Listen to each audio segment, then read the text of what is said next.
या देवी सर्वभूतेषु विद्यारूपेण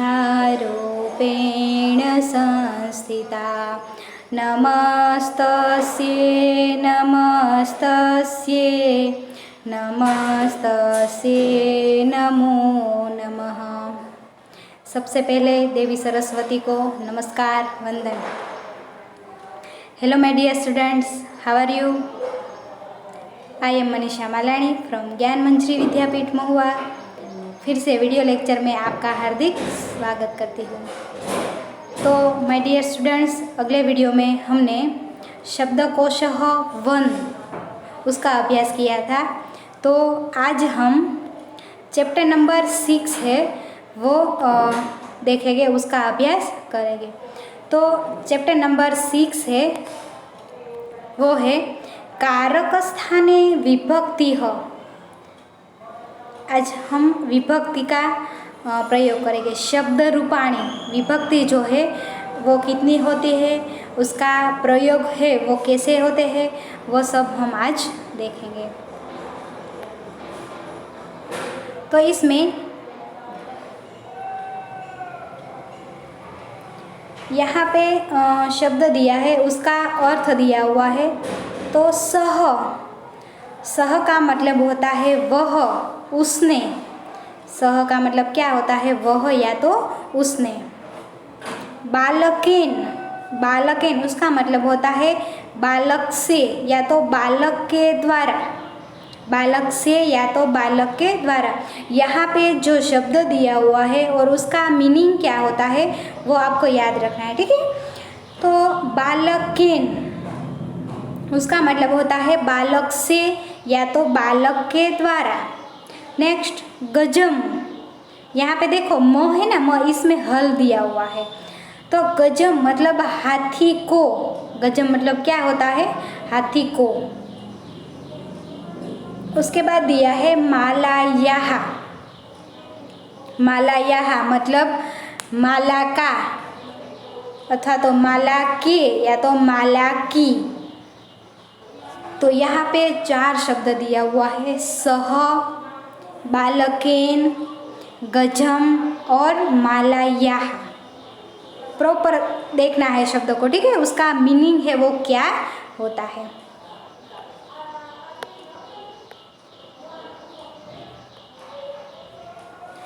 तो क्रिया शब्दों के साथ संबंध जोड़ने वाले शब्द कारक होते हैं।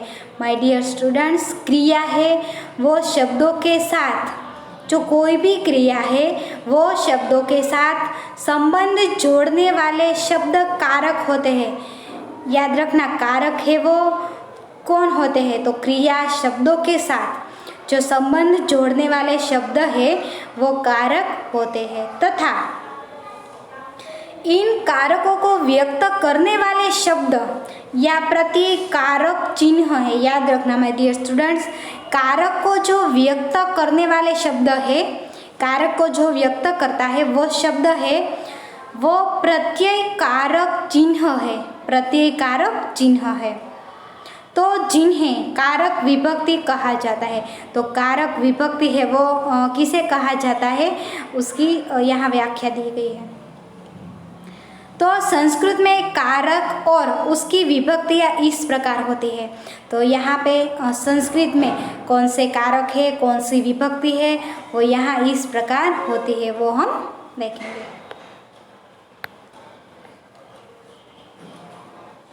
देखो यहाँ पे एक पूरा टेबल दिया हुआ है, प्रॉपर मैंने बनाया है। देखो सबसे पहले आपको ये जानना है कारक, कारक और उसका तात्पर्य क्या है, उसके लिए कौन से चिन्ह का यूज़ होता है और वो कौन सी विभक्ति है। वो एक टेबल है वो आपको प्रॉपर पढ़ना है, क्योंकि वो सेम वही टेबल सभी स्टैंडर्ड में आएंगे, वही टेबल। एक बार आप प्रॉपर पढ़ लो तो अगले स्टैंडर्ड में आपको वो फिर से देखना नहीं पड़ेगा, क्योंकि सेम रूल्स है सभी स्टैंडर्ड में वही टेबल का, ठीक है? तो सबसे पहले कारक क्या दिया हुआ है? कारक। तो इसमें देखो कर्ता, कर्म, करण, संप्रदान, अपादान, संबंध, अधिकरण और संबोधन। उसके लिए उसका तात्पर्य है वो क्या है? सबसे पहले कर्ता, तो उसका तात्पर्य है क्रिया को करने वाला। कर्ता किसे कहते हैं? कि जो क्रिया करता है वो। अंडरस्टैंड? जो क्रिया करता है उसे क्या बोलते हैं? कर्ता। एग्जाम्पल, मैं लिखती हूँ, तो यहाँ पे क्रिया क्या है? लिखना। और कर्ता कौन है? मैं। समझ में आ रहा है मैं क्या बोलती हूँ? कर्ता है वो किसे कहते हैं? क्रिया को करने वाला। जो व्यक्ति क्रिया करता है उसे कर्ता कहते हैं। तो इसका जो चिन्ह है वो क्या है? ने या तो जीरो, कुछ नहीं। उसके लिए चिन्ह है वो कुछ है नहीं, या तो ने है या तो कुछ नहीं है। और जो विभक्ति है वो विभक्ति कौन सी है? प्रथमा विभक्ति है। कौन सी विभक्ति है?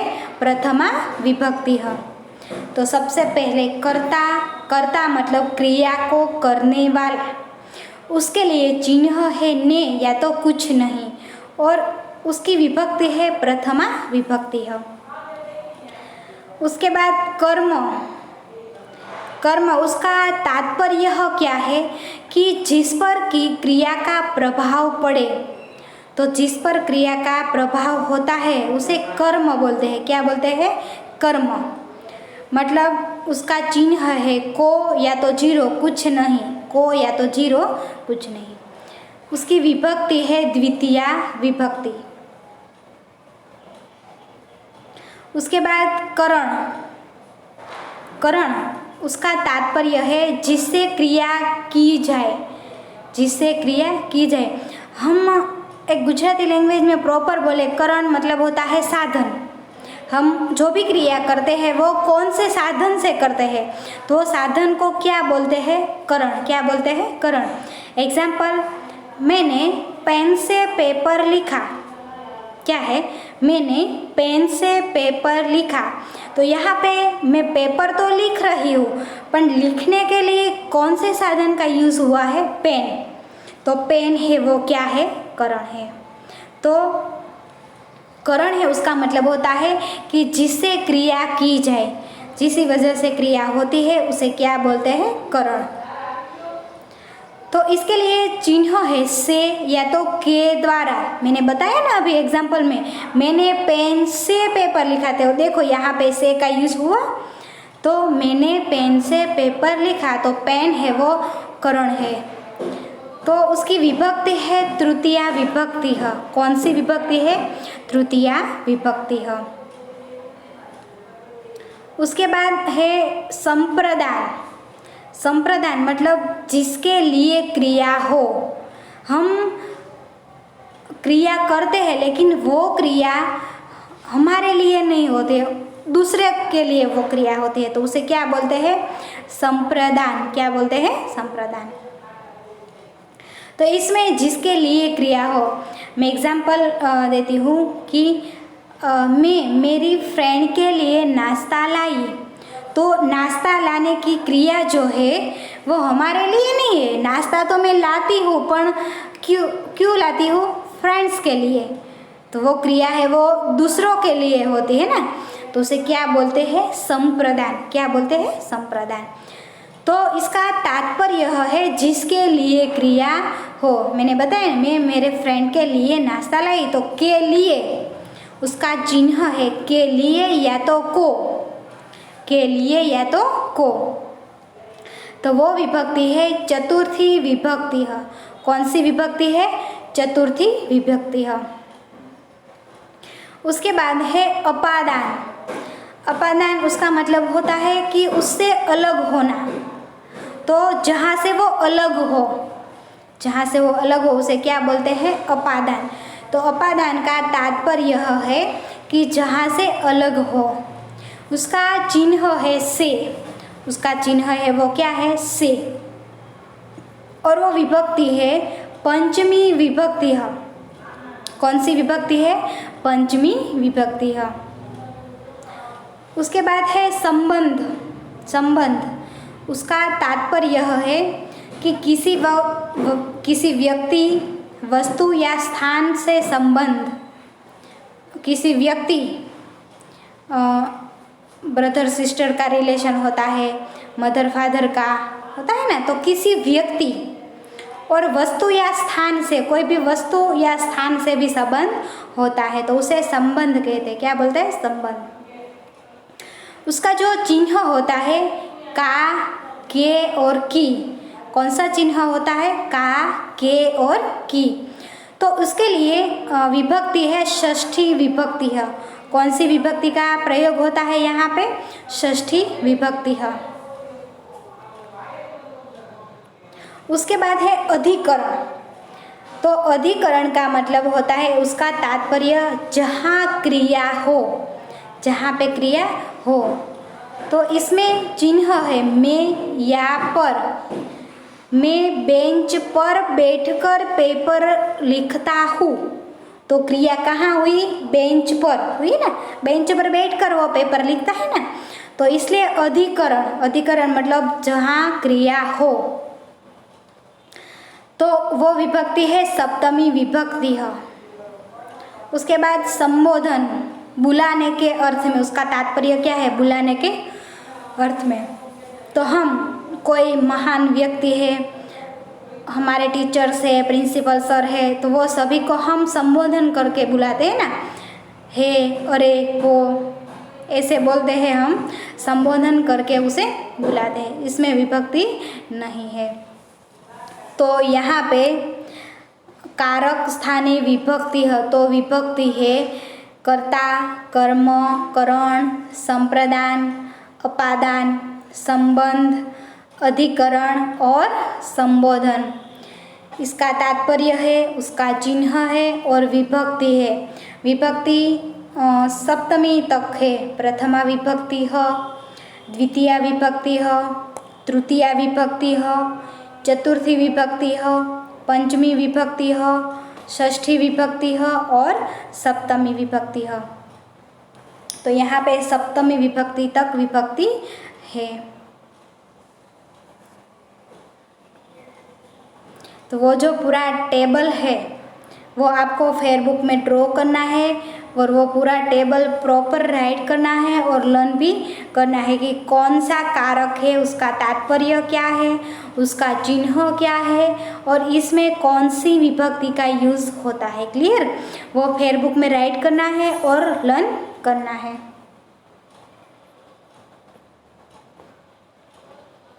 तो इन कारकों के प्रत्यय शब्द के साथ निम्न प्रकार से जुड़ते हैं। तो यहाँ पे जो हमने सब कारक देखे वो प्रत्यय कैसे शब्द के साथ जुड़ते हैं वो देखना है। देखो यहाँ पे शब्द रूप एक सेवक शब्द दिया हुआ है। सेवक वो है अकारांत पुल्लिंग। अकारांत क्यों हुआ? सेवक, क प्लस अ मिला इसलिए अकारांत पुल्लिंग हुआ है। तो इसमें सेवक दिया हुआ है, तो इसमें कर्ता, कर्म, करण, संप्रदान, अपादान, संबंध, अधिकरण और संबोधन सब में सेवक है, उसका मीनिंग अलग अलग हो जाएगा। विभक्ति चेंज होगी तो उसका मीनिंग भी अलग हो जाएगा। तो देखो इसमें कर्ता है वो प्रथमा विभक्ति है। इसमें एक वचनम, द्विवचनम और बहुवचनम। तो सेवक में एक वचन होगा सेवकः, द्विवचनम सेवको, बहुवचनम सेवकाः। सेवकः, सेवको, सेवकाः। देखो ओनली सेवक शब्द दिया हुआ है। इसमें विभक्ति के अनुसार एक वचनम, द्विवचनम और बहुवचन में फेरफार होता है, चेंजेस होता है। सेकंड है कर्म। द्वितीय विभक्ति एक वचनम सेवकम, द्विवचनम सेवको, बहुवचनम सेवकान। सेवकम, सेवको, सेवकान। उसके बाद है करण। तृतीया विभक्ति इसमें एक वचनम सेवकेन, द्विवचनम सेवकाभ्याम, बहुवचनम सेवकेह उसके बाद है संप्रदान, चतुर्थी विभक्ति, एक वचनम सेवकाय, द्विवचनम सेवकाभ्याम, बहुवचनम सेवकेभ्यः। उसके बाद है करण, तृतीया विभक्ति, एक वचनम सेवकेन, द्विवचनम सेवकाभ्याम, बहुवचनम सेवकेह। उसके बाद संप्रदान, चतुर्थी विभक्ति, एक वचनम सेवकाय, द्विवचनम सेवकाभ्याम, बहुवचनम सेवकेभ्यः। उसके बाद है अपादान, पंचमी विभक्ति, एक वचनम सेवकात्, द्विवचनम सेवकाभ्याम, बहुवचनम सेवकेभ्यः। उसके बाद है संबंध, षष्ठी विभक्ति, एक वचनम सेवकस्य, द्विवचनम सेवकयोः, बहुवचनम सेवकानां। उसके बाद है अधिकरण, सप्तमी विभक्ति, एक वचनम सेवके, द्विवचनम सेवकयोः, बहुवचनम सेवकेषु। उसके बाद है संबोधन, हे सेवक, एक वचनम, हे सेवको, द्विवचनम, हे सेवक, बहुवचनम। तो यहाँ पे ओनली एक ही शब्द लिया है सेवक, अकारांत पुल्लिंग। वो एक शब्द के आधार से वो इतना सारा चेंजेस होता है, एक वचनम, द्विवचनम और बहुवचनम, और विभक्ति के अनुसार अलग अलग प्रयोग उसका होता है। तो आपको पता चल गया होगा कि इसमें विभक्ति का प्रयोग कैसे होता है। तो यहाँ पे जो टेबल है वो पूरा टेबल हम फिर से बोलते हैं, कैसे बोलना है।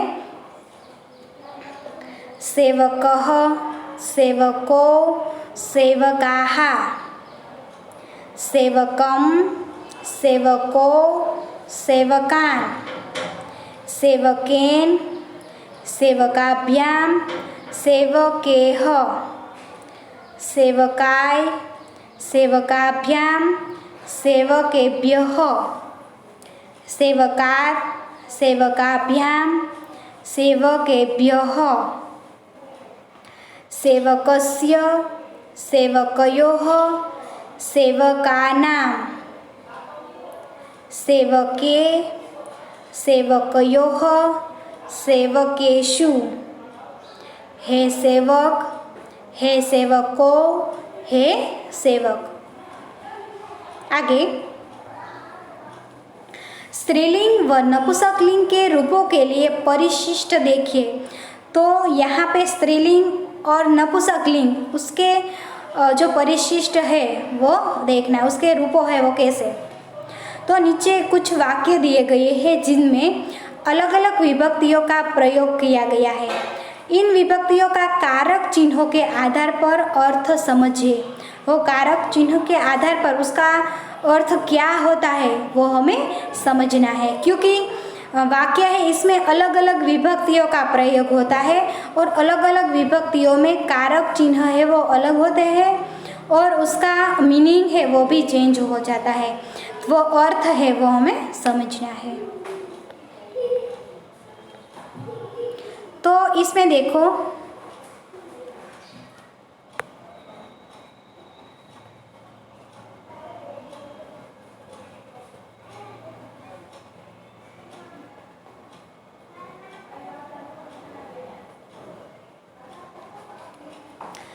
तो वो चिन्ह का आधार पर अर्थ हम नेक्स्ट वीडियो में देखेंगे, क्योंकि आधा कंप्लीट होगा आधा छूट जाएगा तो वो इसमें प्रॉपर नहीं रहेगा। ठीक है, तो यहाँ पे आज हमने क्या देखा कि विभक्ति है वो कितनी है, इसमें उसका तात्पर्य क्या है, उसका चिन्ह क्या है, उसका कारक, वो सब आज हमने देखा। और एक एग्जाम्पल के अनुसार इसमें कौन से चेंजेस होते हैं वो भी हमने देखे यहाँ पे।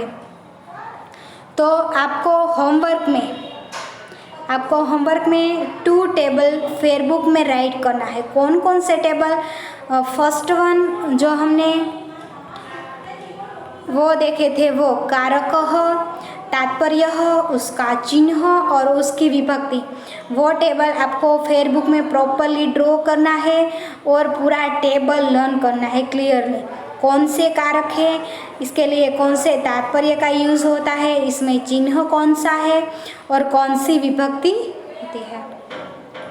और आगे सेवक एग्जाम्पल दिया हुआ है, उसी आधार पर कारक, विभक्ति, एक वचनम, द्विवचनम और बहुवचन में कौन सा चेंजेस होता है वो भी आपको प्रॉपर लर्न करना है। क्योंकि नेक्स्ट जो आपकी WRT होगी इसमें मैं यहाँ सेवक टेबल दूंगा, लेकिन एक वचन दूंगा, द्विवचन, बहुवचन आपको अपने आप से फील करना है, ठीक है। इस तरह मैं कहीं खाली जगह रखूँगा, कहीं लिखूँगा, तो आपको पूरा टेबल फिल करना है, ऐसी WRT रहेगी, ठीक है।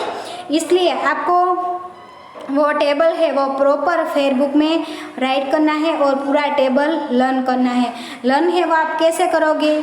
सेवकः, सेवको, सेवकाः, ऐसे आपको कंप्लीट करना है, ठीक है। सेवकम, सेवको, सेवकान, ऐसे लर्न करना, क्योंकि आपको एक बार लर्न करोगे तो प्रॉपर याद नहीं रहेगा।